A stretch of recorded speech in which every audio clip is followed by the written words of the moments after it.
Muhterem hocam, kıyametin alametlerinden biri olarak haber verilen herc ne demektir? Hercin vuku bulacak olması bir kader midir? Yoksa bu türlü ihbarlar içinde atağının kazayı bozması söz konusu mudur? Hercümer tabiri belki nüanslarıyla o meseleyi biliyoruz, bilmiyoruz.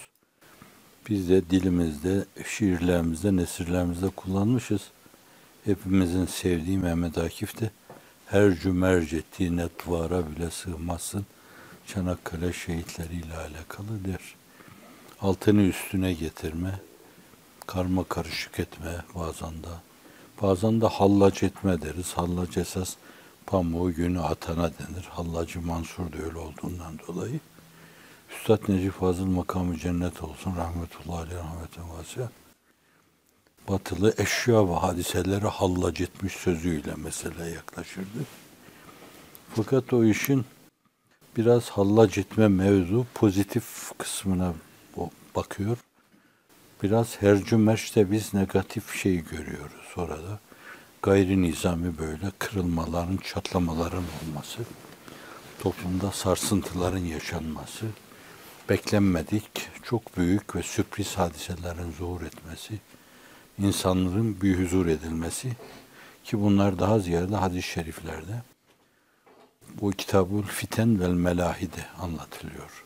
Melheme tabiriyle de hatta Melheme-i Kübra'dan da Efendimiz en büyük bir hercümerç şeyi olarak bahsediyor.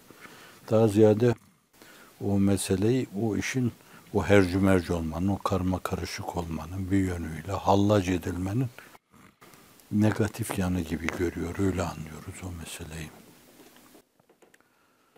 Şimdi orada bir de işte Yecüc ve Mecüc'ten bahsediliyor Enbiya suresinde. Orada hatta izâ fütihat ye'cûcu ve me'cûcu ve hum min kulli hadebin yensilûn deniyor. Yecüc ve Mecüc için işte bunların yeryüzünde böyle zuhur edecekleri kapılar, pencereler, menfezler açılıyor. Neyse o bir yönüyle böyle dini ve idari bağların çözülmesi, insanlar iradelerinin haklarını vermemeleri gibi gevşekliğin olması, anarşi, nihilizmin adeta toplumda hakim olması veya bir kavimde öyle bir durumun söz konusu edilmesi. Bu El-Bidaye ve Nihaye'de de İbn Kesir Allame uzun boylu bahsediyor o Yakuk Makuk mevzunda. Onlar yeryüzünü elefend edeceklerinden, her şeyin altını üstüne getireceklerinden, toplumda hercümerçler meydana getireceklerinden bahsediliyor. Kitab-ül Fiten vel Melaide'de bunlar üzerinde duruluyor. O da çok uzun boylu sayfalar ayırmış duruyor meselenin üzerinde. Orada Hazret'in bir hatası var. O ırkı, o türü Türklerle irtibatlandırıyor. Türkler diyor. İhtimal ki o Moğol şeylerin işgallerini filan gördü. Onlara da Türk dendi. Bir yönüyle işte Orhonların olduğu yerden gelmeleri itibariyle Türk boyu gibi saydı. Ve Türkleri karalama gibi bir günaha giriyor. Çok büyük bir insan. Hadiste 7 tuğla sahibi. Tefsiri var 7 tuğla sahibi. Siyer ve Magazi'de çok sonradan gelmiş olmasına rağmen 7 tuğla sahibi denebilir.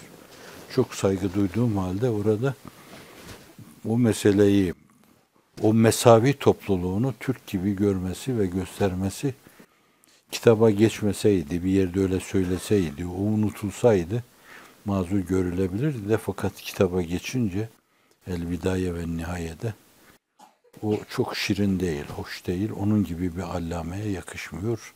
İstidrada arz ettim bu meseleyi. Şimdi Efendimiz sallallahu aleyhi ve sellem bazı şeyleri ifade buyururken bunu değişik vesilelerle sözü edildiği gibi gaybin gözüyle olabilecek şeyleri görüyor. Mesela Fırat ve Dicle, onun altında altınların olduğu, yani belli bir dönemde petrol yataklarının bulunduğu meselesine imada bulunmuş olabilir. O hazineler ortaya çıktığı zaman Müslümanlar orada birbirleriyle yaka paça olacaklar. Hani Birinci Cihan Harbi'nde Devlet-i Aliye-i Osmaniye dağılmasında başkalarının oyunuyla bir yönüyle orada petrol fırtınasına Raif Karadağ'ın bakacak olursanız mesele hep onun etrafında dönüyordu. Ama bilemediğimiz başka şeyler de olabilir. Su da onlardan biri olabilir. Daha bilemediğimiz cevherler de olabilir. Yeraltı, yerüstü zenginlikleri olabilir. Efendimiz sallallahu aleyhi ve sellem buyuruyor ki orada böyle Müslümanlarla bir yaka paça olmaya badi olabilecek böyle bir şey olunca elinizi uzatmayın oraya diyor. Yani maddi bir kazancınız olabilir belki oradan ama fakat hercümer çok kötüdür. Yaka paça olursunuz onunla buyuruyor. Şimdi bu türlü böyle gaybin gözüyle görüp haber verdiği şeyler var. Mesela Talikan patronlarını işaret ediyor. Mesela belki Anadolu'da bazı yerlerde bazı zenginliklere işaret ediyor. Bir dönemde fakir onları toplayıp neşredeyim diye düşünmüştüm ama nasip olmadı yani. Aynı da kaynakta dokümanlar da vardı yanımda. O hadisleri öyle değerlendirerek. Tabii ben o işin uzmanı ne jeoloğum, ne petrolden anlarım, ne gazdan anlarım. Ama amice meseleyi ima edince belki havasça başkaları onu alıp yerli yerinde ifade etme lüzumunu duyarlar. Darwinizmle alakalı konferansta ifade ettiğim gibi düşünüyordum yani. Bunun gibi çok şeylerden haber veriyor. Şimdi bu şeylerden haber verme bir yönüyle Efendimiz gaybin gözüyle gördüğü şeyleri haber veriyor ve mevsimi gelince nasıl kendi saadet asrında mucizeleri bir yönüyle kafaya, kalbe gelecek tereddütleri izale adına birer mucize-i bahire, hayır o Allah'ın Resuludur dedirtiyor. Muhammedur Resulullah dedirtiyor. Belli bir dönemde insanların kırtlaklarına kadar maddiyata daldıkları, pozitivist düşündükleri bir yönüyle, naturalist düşündükleri dönemde onun yine haber verdiği şeyler aynıyla zuhur edince yine bir kere daha Muhammedur Resulullah diyeceksiniz. Yani meselenin bir bu yanı var. Bir diğer yanıyla da Efendimiz sallallahu aleyhi ve sellem hedef gösteriyor o meseleleri. Hani hatırlarsanız hep benim adım güneşin doğup battığı yani gece ve gündüzün cereyan ettiği her yere gitmelidir diyor. Gidecektir diyor. Grönland'a da gidecektir, Alaska'ya da gidecektir demek bu yani. Çünkü oralarda da işte gece gündüz oluyor, yaz kış oluyor filan. Bunun gibi. Yani bu bir yönüyle Efendimiz sallallahu aleyhi ve sellem bir şey haber veriyor. Araplar bilmezlerdi onu. Küre-i arzın şeklini de bilemezlerdi o dönemde. Fakat haber veriyor. Bir diğer taraftan da esasen gidin oraya diyor yani. İşte diyor ki o Fırat, Dicle neyse o deltada siz şöyle bir durun orada, bir tevakkuf edin, bir tevakkuf yaşayın. Yeraltı zenginliklerin üzerine eğilin. Geçen gün de geçmişti. Utlubur rizka fi habayel ard. Yerin derinliklerinde rızkınızı arayın diyor yani. Şimdi öyle deyince sadece tohumu toprağa ekme, ondan sonra başa bekleme demek değil bu. Yerin altında çok zenginlikler var. Bugün bunları biraz daha iyi anlıyoruz. Yani bir taraftan onu hedef olarak göstermesi, bir taraftan da peygamberliğini o şeyler zuhur ettiği dönemin insanlarına tescil etme bir kere daha. Şimdi bunun gibi anlamak lazım. Şimdiye kadar böyle mikro planda belki değişik hercümerçler yaşandı. Yani ahir zamanda çok ciddi bir hercümerç yaşanacaksa şayet Moğol'unki ona göre küçük kalır işte ona mikro diyoruz yani ona göre.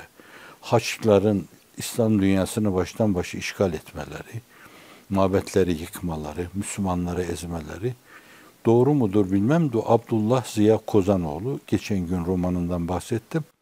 Onun belki o dönemde olup biten şeyleri Selahaddin'i, Nureddin'i görme, Kadahan'ı görme, onları tanıma açısından romanı tavsiye ettim ama roman karakterinde ortaya konur.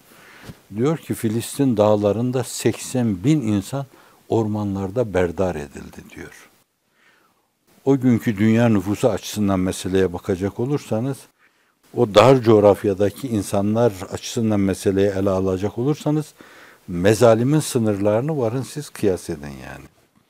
Şimdi öylesine gelmiş geçmiş. Şimdi bunlar da Efendimiz sallallahu aleyhi ve sellem'in resmettiği ahir zamandaki o hercü merce nispeten yine küçük kalır yani. Bunlara da mikro diyebilirsiniz. O meselenin de makrosu var. Bütün küre-i arz çapında çok ciddi bir hercümerç. Diyor ki Taberiye gölünü içecekler o adamlar diyor yani. Bu İster o meseleyi temsil, istare-i temsiliye şeklinde onların böyle çok su tüketeceklerine ima ve işarette bulunsun. İstersen meselenin mecazı değil de hakikate murad edilsin. Fakat ürpertici bir şey yani. Gölü bitirecekler adamlar. Böyle olunca mesele çok müthiş. Şimdi bir yanı olacak şey haber veriyor. Bu mesele olmaya başladığı an yani Moğol işgalinde niceleri, binlercesi demiş ki Muhammedur Resulullah. Haçlı seferlerinde niceleri demiş ki Muhammedur Resulullah. Şehadet ederim ki sen Allah'ın Resulusun, haber verdiğin her şey çıkıyor. Fakat bir yönüyle de sizin soru içinde işaret ettiğiniz gibi hani bunlara karşı da nasıl yerin altındaki, üstündeki filan onları siz keşfedin, başkalarına kaptırmayın. Adamlar sizden evvel gelip onun üzerine konmasınlar. Buna da imada bulunduğu meselesini anlamak lazım. Onu da ona anlamak gerektiği gibi aynı zamanda öyle bir hercümerç mevzunda da basiretli davranmalı. Dünyanın değişik yerlerinde hafizanallah öyle kabaran dalgalar olursa bir gün, o dalgaların telatümü yaşanırsa, böyle medeniyetleri, ülkeleri birbirine katar karıştırırsa, yıkarı geçerse, o seylaplar önünde çok medeniyetler tarumar olursa, siz bir kısım dalga kıranlar oluşturun ülkelerde. Birdenbire yer yerinden oynamasın. Çin birdenbire yerinden hortlamasın. Dünyayı işgal sevdasına kapılmasın. Hindu düşünce, Brahmanist düşünce birdenbire hortlayıp böyle yeryüzünü işgal etmesin. Anglo-Sakson ve işte Yahudi düşüncesi birleşerek dünyayı işgal etmesin filan bunun gibi. Siz bu dalgaları kırabilecek bir kısım şeyler oluşturun, dalga kıranlar oluşturun. Buna da ima vardır. Yani hadiseyi olmadan evvel haber vermesi, bakın böyle bir hadise adım adım geliyor size doğru. Bir gün gelecek. Bu nesle gelmese sonraki nesle gelecek. Bu nesle gelmese sonraki nesle gelecek. Başınızın çaresine bakın şimdiden. Bu açıdan da bir sevki ilahiyle denebilir ki yani hani Osmanlı dönemiydi. Haçların yayıldığı dönem. O misyonerlik teşkilatları filan. Onların bir yönüyle 2-3 asra, 4 asra sığıştırdıkları şeyin hemen 1/3'ini bugün siz 10-15 senede Allah'ın izni inayetiyle gerçekleştirdiniz. 20-30 sene sonra ne olur Allah bilir. Bir muhalif rüzgar esmezse, sizin oluşturduğunuz bu ekinleri kurutmazsa, harmanları savurmazsa çok farklı şeyler olur Allah'ın izni inayetiyle. Sizin gibi düşünen dünya kadar insan oluşuyor her yerde. Hristiyanlar içinde, Yahudiler içinde. Bahsetmiştim, bu arkadaşlarım da duysun. Bir yerde konuşurken o Yahudi de bir bildiri sunuyor. Müslümanlığın hoşgörüsü adına bizim Kerim de bir konuşma yapıyor. Gazetede yazı yazan Kerim malum orada. Dışarıya çıktık. Bana çok dokundu o. Bana dedi ki o Yahudi alim, haham, rabay, Kerim dedi. Dik dur dedi. Sen Müslümansın, utanma. Mahcup davranma dedi. Şimdi böyle sempati duyan insanlar oluştu dünyanın her yerinde. Burada da dünya kadar insan sayabilirsiniz. Jil Carrey 40 yere gitmiş. Düşünün, 40 yere bir tane kadın. Texas Üniversitesi'nde bir hoca, felsefe hocası hem de. Yani akliyatçı, çağın rasyonalistlerinden. Şimdi bunlar çok önemli şeyler. Bunların katlandığını düşünün. O Efendimiz sallallahu aleyhi ve sellemin o mevzudaki verdiği gaybi haberi değerlendirerek, yani dünyanın geleceği çok karanlıkta olabilir. Dalgalar dalgaları takip edebilir. Zayıf devletler, küçük devletler arada silinip gidebilir. Siz o büyük felaketlere karşı şimdiden bir kısım dalga kıranlar oluşturun. Medeniyetler arası köprüler oluşturun. Bunlar siyasi idare ve inisiyatiflerin yapacağı şeyler değildir. Onlar bu mevzuda zemin hazırlarlar size. Bir ortam hazırlarlar, arka çıkarlar, siz de rahat yürürsünüz. Yoksa onlarınki kendi mevcudiyetleriyle, iktidarlarının devamı ile mefsuden mütenasiptir. Çekip gittikleri zaman o anlaşmalar da bozulabilir. Siz İspanya ile bir anlaşma yaparsınız. Arkadan gelen idare onu tasvip etmiyorsa onlar bozarlar. Bir kerte vururlar o meseleye. Fakat asıl mesele halklar meselesidir. Meseleleri halklar çapında yeni nesillere duyurarak, hissettirerek böyle İnsanların birbirlerine karşı canavar olmadıklarını anlatmak. O Mevlana ruhunu üflemek. Ne olursan ol, gel falan diyebilmek. O Yunus ruhunu üfleyebilmek. O Hace Yesevi ruhunu üfleyebilmek. Bunlar çok önemlidir. Efendimiz sallallahu aleyhi ve sellemin o hercümerç işaretinden bir de bunu anlamak lazım. Yani bir hercümerce dikkati çekerken bizde bir ürperti hasıl etmesi lazım. İliklerimize kadar onu hissetmemiz lazım. Bunun karşısında paniğe kapılmak, yese düşmek, oturup ölümü beklemek, bakalım nasıl olsa gelecekler bunlar. Çırpınmanın anlamı yok. Bunlar Müslümanca düşünce değil. Müslümanca düşünce şudur yani bir yerde. Arzın altındaki mağmalar birdenbire hepsi fışkıracak. Birdenbire dağlar yerlerini denizlere terk edecekler. Denizler yerlerini dağlara terk edecekler. Nuh tufanında olduğu gibi. Şimdi paniklemeye gerek yok. Acaba ne yapsak ki biz bunları? O mağmaları bir yönüyle değerlendirebileceğimiz enerji kaynakları, mecraları, ırmakları haline getirsek onunla.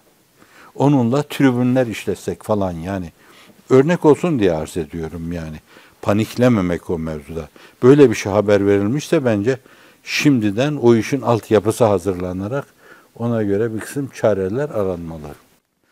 Şimdi bu böylesine makro bir planda falanın filanın idraki filan demeyin yani. Ben hep acizane onu men ediyorum ön söylemede. Hani birileri belki mikro planda bir şey demiştir. Şunu yapın hele başlayın bununla demiş olabilir. Fakat Cenab-ı Hak öyle bir şeyi murat buyurmuş. Bir milletin içine atmış o duyguyu. O millet söylenince hemen sahip çıkıyor. Bir de meselenin makuliyeti, mantıkiyeti böyle umum tarafından hüsnü kabul görünce tereddüt etmeden insanlar o istikamette koşuyorlar. İşte bunlar şimdi birer nüve halinde ve gelecekte Allah'ın izni inayetiyle bunlar çoğalınca zannediyorum, o milletlerin belli ölçüde kaderlerine de hakim olunca öyle ittifaklı o dalgaların oluşmasına zannediyorum fırsat vermezler. Ha olur mu olmaz mı onu bilemeyiz. Allah'ın bileceği şey de bizim şimdi aklımıza gelen şey bu. O dalgaları kırmak için dalga kıranların bu türü. Aklımıza gelen şey bu.